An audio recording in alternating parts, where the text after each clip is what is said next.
अब हम लोग देखेंगे ग्रेटेस्ट इंटीजर फंक्शन, है ना। ग्रेटेस्ट इंटीजर फंक्शन,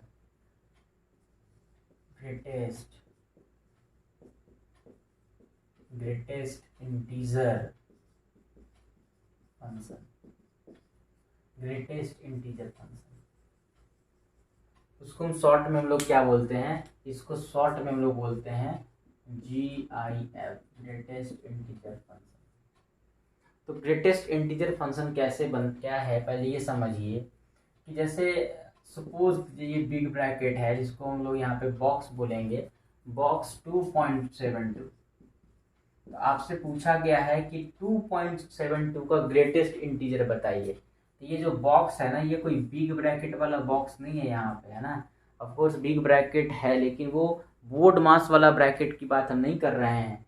जब भी किसी नंबर पे ऐसे करके दो ब्रैकेट लग जाए और पूछ दिया जाए उस पे कि बताइए इसका ग्रेटेस्ट इंटीजर कितना है ना। इसको पढ़ते कैसे ये समझिए, पहले इसको पढ़ते हैं ग्रेटेस्ट इंटीजर ऑफ 2.72, है ना। अगर आपसे पूछा जाए कि 2.72 और इस पे बगल में यहाँ पे क्या लग गया, दो बिग ब्रैकेट लग गया, मतलब पूछा गया है कि भाई 2.72 का ग्रेटेस्ट इंटीजर कितना होगा। तो 2.72 का जो ग्रेटेस्ट इंटीजर हो जाएगा ना, वो क्या होगा, आपको याद रखना है कि जो 2.72 जो नंबर होता है वो 2 और 3 के बीच में आता है। तो जो 2.72 का हमसे जो ग्रेटेस्ट इंटीजर पूछा गया है, तो आपको ये बताना है कि उस 2.72 के जस्ट पहले वाला इंटीजर कौन है। आपको ये बताना है कि 2.72 के जस्ट पहले वाला इंटीजर कौन है, तो वो इंटीजर कौन है, 2। इसलिए 2.72 का ग्रेटेस्ट इंटीजर कितना हो जाएगा, 2 हो जाएगा। अब हम आपसे पूछते हैं कि बताइए 3.72 का ग्रेटेस्ट इंटीजर कितना होगा। तो ये बिग ब्रैकेट लग गया, तो बिग ब्रैकेट लग गया, इसका मतलब ये नहीं समझे कि बोर्ड मास वाला है ना। जिसमें हम पूछ रहे हैं आपसे कि 3.72 का ग्रेटेस्ट इंटीजर, तो उसको हम ऐसे ही दिखाते हैं, बिग ब्रैकेट से दिखाते हैं। तो आपको क्या बताना है, आपको ये सोचना है कि 3.72 जो नंबर है ये एक रियल नंबर है। ये रियल नंबर के जस्ट पहले, उस रियल नंबर के जस्ट पहले वाला कौन इंटीजर है, इंटीजर आपको बताना है। आपको इंटीजर बताना है, तो 3 है हो गया, ये 4 हो गया। तो 3.72 जो नंबर है वो उसके जस्ट पहले वाला इंटीजर कौन दिख रहा है, आपको 3 दिख रहा है। तो इस केस में 3.72 का जो ग्रेटेस्ट इंटीजर होगा वो कितना हो जाएगा, 3 हो जाएगा। अगर हम आपसे पूछे कि बताइए 4.789232 इसका ग्रेटेस्ट इंटीजर कितना हो जाएगा, तो उसका ग्रेटेस्ट इंटीजर हो जाएगा इसके जस्ट पहले, इस नंबर के जस्ट पहले वाला इंटीजर आपको सोचना है। तो 4.789232 के जस्ट पहले वाला इंटीजर कौन है, तो वो क्या है, 4 है। तो उसके आंसर कितने हो जाएंगे, 4 हो जाएंगे। अगर हम आपसे पूछे कि बताइए -2.3 का ग्रेटेस्ट इंटीजर कितना है, तो हमको सुनाई दे रहा है कि आप लोग क्या कह रहे हैं, आप लोग कह रहे हैं -2, है ना। आप लोग कह रहे हैं -2, या आप लोग कह रहे होंगे शायद -3, ठीक है ना। -2.3 का ग्रेटेस्ट इंटीजर क्या होगा, तो ये जो -2.3 किधर है बता सकते हैं, ये होगा -3, है ना। -3 और -2 के बीच में होगा, है ना। -2 और -3 के बीच में होगा, तो कहीं ना कहीं -2.3 यहाँ होगा। तो इसका मतलब क्या होगा कि इसके जस्ट पहले, है ना, इसके जस्ट पहले कौन मिल रहा है, इसके जस्ट पहले हमको मिल रहा है -3। तो -2.3 का जो ग्रेटेस्ट इंटीजर होगा कितना हो जाएगा, -3 हो जाएगा। तो कुछ लोग क्या करते हैं, इसी के जैसा देखने लगते हैं कि 4.789232 है, तो ये 4 को देख करके आंसर बोलने लगते हैं। लेकिन यहाँ पे यही ट्रिक क्या करेगा, काम नहीं करेगा, है ना। तो जब भी माइनस आ जाएगा तो भाई वहाँ पे भाई उस -3 होने लगेगा, इस केस में -3, है ना। तो उसको आपको इसलिए आपको समझ के रखना है, ये चीज़ है कि जब भी आपसे कोई नंबर का ग्रेटेस्ट इंटीजर पूछा जाएगा, तो आपको ये सोचना है कि उस नंबर के जस्ट पहले वाला इंटीजर कौन है। क्योंकि पॉजिटिव में बहुत आसान है, निगेटिव में भी आसानी है। अगर आपसे देखा जाए कि अगर आपसे पूछा जाए कि बताइए कि अगर कोई नंबर निगेटिव नंबर होगा, कोई निगेटिव रैशनल नंबर होगा और उसका पूछा जाएगा, या निगेटिव इरेशनल नंबर होगा, कुछ भी होगा, तो उसमें पूछा जाएगा कि अगर आपको बताइए कि इस नंबर का ग्रेटेस्ट इंटीजर बताइए, तो कुछ नहीं करना है, -2 है तो उसमें -1 कर लीजिए, है ना, मतलब -1 जोड़ लीजिए, तो उसमें खाली -1 आपको जोड़ने से ही आपको आंसर आ जाएगा। अगर पॉजिटिव नंबर है तो जो भी डेसिमल के लेफ्ट साइड होता है वही डायरेक्ट आंसर का आंसर आ जाएगा, लेकिन जो डेसिमल के इधर होगा, जो लेफ्ट में होगा, वो निगेटिव होगा, तो उसमें आपको -1 जोड़ लेना है ना। तो ऐसे भी करके आपसे बताया जा सकता है। तो फिर कुछ और क्वेश्चंस देते हैं और उसका आंसर आप क्या करिएगा, कमेंट में उसको लिख करके भर दीजिए। तो क्वेश्चन नंबर 1 जो कि आपको कमेंट में लिखना है 3.72, इसका ग्रेटेस्ट इंटीजर लिखिएगा। क्वेश्चन नंबर 2 फिर आपसे पूछा गया -4.893, इसका ग्रेटेस्ट इंटीजर बताइए। क्वेश्चन नंबर 3 आपसे पूछा गया 2.782, ये बताइए। क्वेश्चन नंबर 4 कि 9। तो अगर कोई नंबर खुद इंटीजर है ना तो उसका ग्रेटेस्ट इंटीजर वही हो जाता है, याद रखिएगा, है ना। इसका तो आंसर चलिए हम ही बता दिए, 5। Greatest integer of 8 6 -2.321। तो इतने क्वेश्चंस का आप क्या करो, आंसर जो है कमेंट बॉक्स में लिख दीजिए, ठीक है। अब हम लोग आगे चलते हैं और इसका हम लोग कुछ ग्राफ बनाएंगे। अब हम लोग ग्रेटेस्ट इंटीजर फंक्शन का क्या बनाएंगे, ग्राफ बना करके देखते हैं। तो ग्रेटेस्ट इंटीजर फंक्शन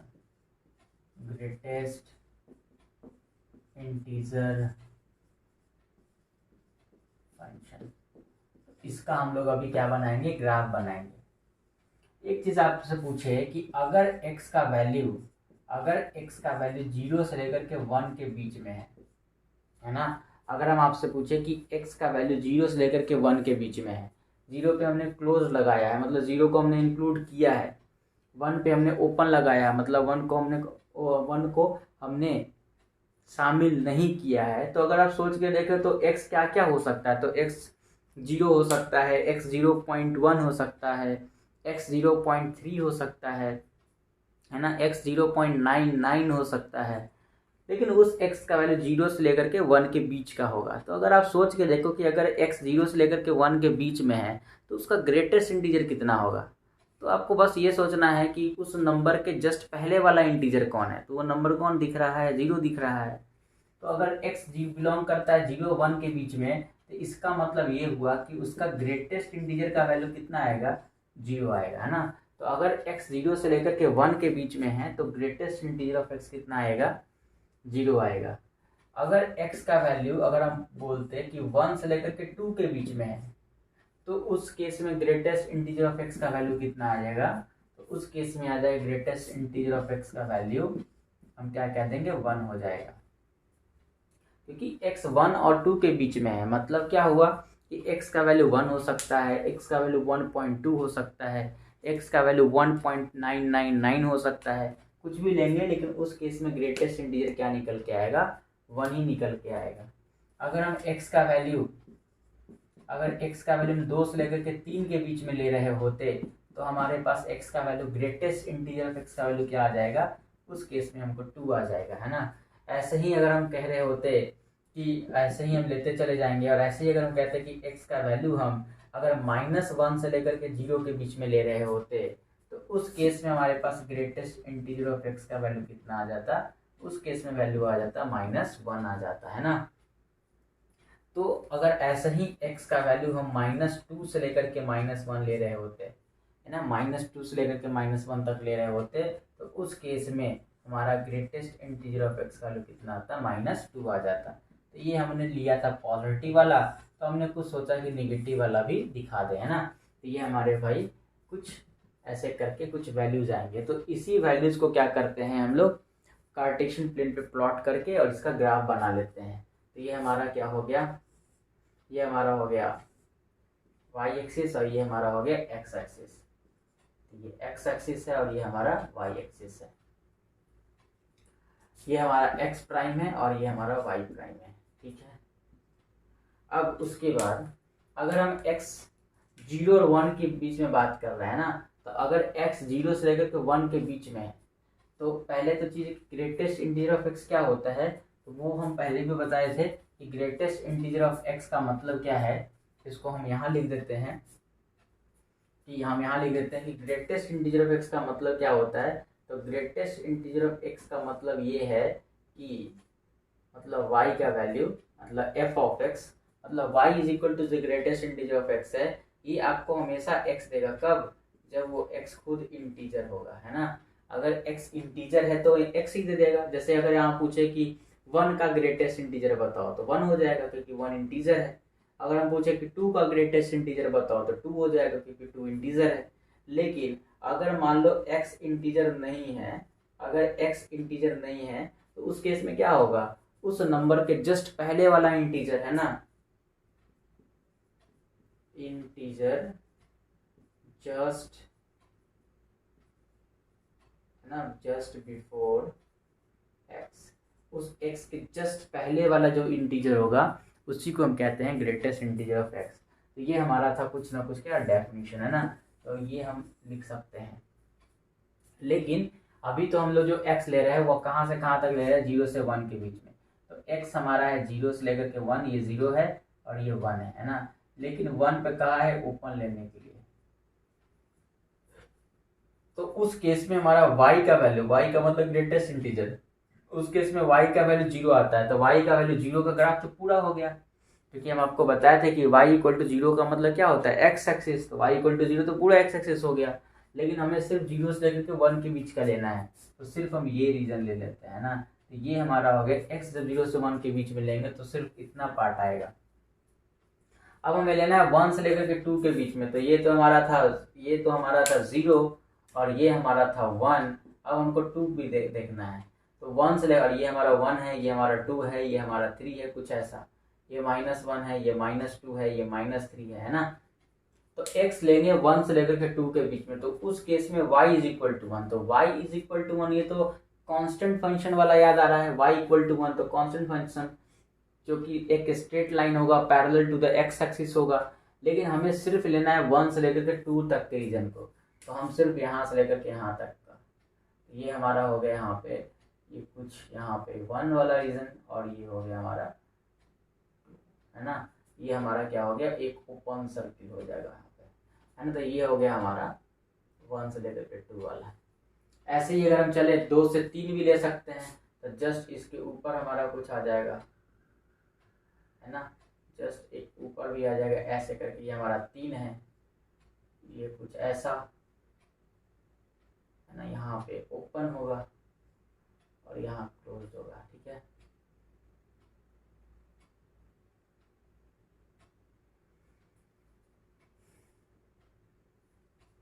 तो ये हो गया x का वैल्यू 2 से लेकर के 3 तक के करेंगे तो कुछ ऐसे ग्राफ बनेगा और ये ग्राफ ऊपर ऐसे ही बनता चला जाएगा।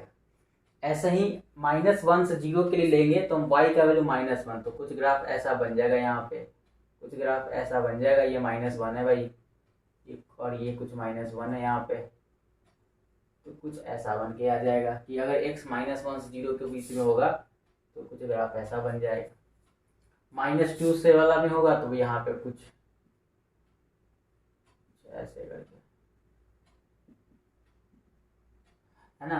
तो ये कुछ इस तरीके का ग्राफ बनता है किसका, ग्रेटेस्ट इंटीजर फंक्शन का, जिसका इसको आप देख रहे हैं तो एक सीरी टाइप लग रहा है, इसलिए इसको हम बोलते हैं स्टेप फंक्शन भी बोलते हैं। इसको हम क्या बोलते हैं, स्टेप फंक्शन भी बोलते हैं, स्टेप फंक्शन, ठीक है। अब आपसे पूछा जा सकता है ये है कि बताइए कि ग्रेटेस्ट इंटीजर फंक्शन का रेंज डोमेन क्या होता है।